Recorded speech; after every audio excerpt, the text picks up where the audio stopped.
మోకాళ్ళ మరియు నడుము నొప్పులకు చిన్న ఇంజెక్షన్ ద్వారా పరిష్కారం. డాక్టర్ ప్రకాష్ గుడిపూడి 18 సంవత్సరాల అనుభవం. సంప్రదించండి elite spine and pain management centre, Manikonda, Hyderabad.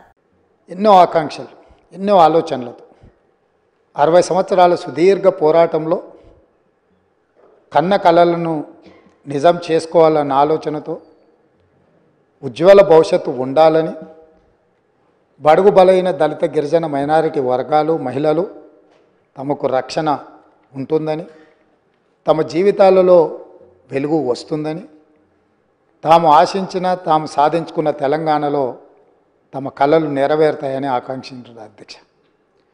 9.5 సంవత్సరాల తర్వాత ఈరోజు ఈ సభలో మనందరం మళ్ళీ తెలంగాణ నేపథ్యాన్ని, 9.5 సంవత్సరాల గత పాలనలో జరిగిన అంశాలను ప్రస్తావించుకుంటూ ఇంకా కూడా ఆనాటి విధ్వంసకరమైన పరిస్థితులు, ఆధిపత్యం చెలాయించడం, పోలీసులను పెట్టి అణిచివేయడం, ప్రభుత్వం మారినా మన జీవితాలలో మార్పు వచ్చినా ఇంకా భయం మనల్ని వెంటాడుతూనే ఉంది అధ్యక్ష. ఎందుకు నేను ఈ మాట చెప్తున్నా అంటే, ప్రజలు వ్యక్తులకు, కుటుంబాలకు వ్యతిరేకంగా స్పష్టమైన తీర్పునిచ్చి మీ విధానాలను, మీ ఆలోచనలను, మీ విధ్వంసకరమైన ధోరణిని మేము తిరస్కరించినము. కాబట్టి మీలో మార్పు రావాలి, అందుకే మీ అధికారాన్ని మార్చినము.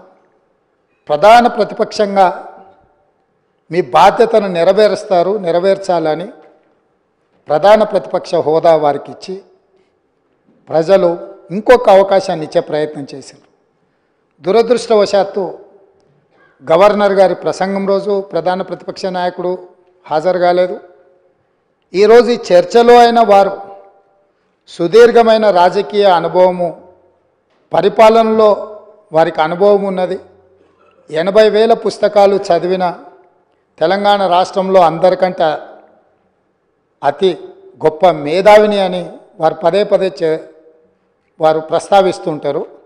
ఆ మేధావితనం ఈ 4 కోట్ల తెలంగాణ ప్రజల యొక్క అభ్యున్నతి కోసం వారు ఉపయోగించి ఈ సభలో మా ప్రభుత్వం తీసుకుంటున్న నిర్ణయాలను సహేతుకంగా విశ్లేషించి, ప్రస్తావించి, ఏమైనా సలహాలు, సూచనలు ఇచ్చి ఈ ప్రభుత్వం తీసుకుంటున్న నిర్ణయాలలో ఏమైనా ప్రజలకు ఇబ్బంది కలిగే అంశాలు ఏమైనా ఉంటే వాటిని సవరించి వారు సూచన చేస్తే వారి సూచనలు తీసుకొని ప్రతిపక్షాన్ని, ప్రతిపక్ష నాయకుడిని గౌరవించి మా ప్రభుత్వము ప్రజాపాలన అందించాలన్న ఆలోచనతో సభలోకి వచ్చినాం అధ్యక్ష.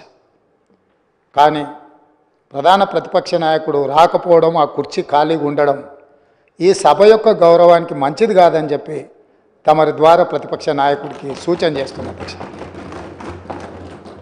మనల్ని అందరినీ ప్రజలు ఎన్నుకొని ఒకరిని పాలకపక్షంగా, ఇంకొకరిని ప్రతిపక్షంగా, మిగతా పార్టీలను కూడా ఆయా వర్గాల యొక్క గళాన్ని, బాధను వినిపించడానికి ఈ సభలోకి పంపించినప్పుడు మన యొక్క పాత్రలను బాధ్యతాయుతంగా నెరవేర్చాల్సిన అవసరం ఉన్నది.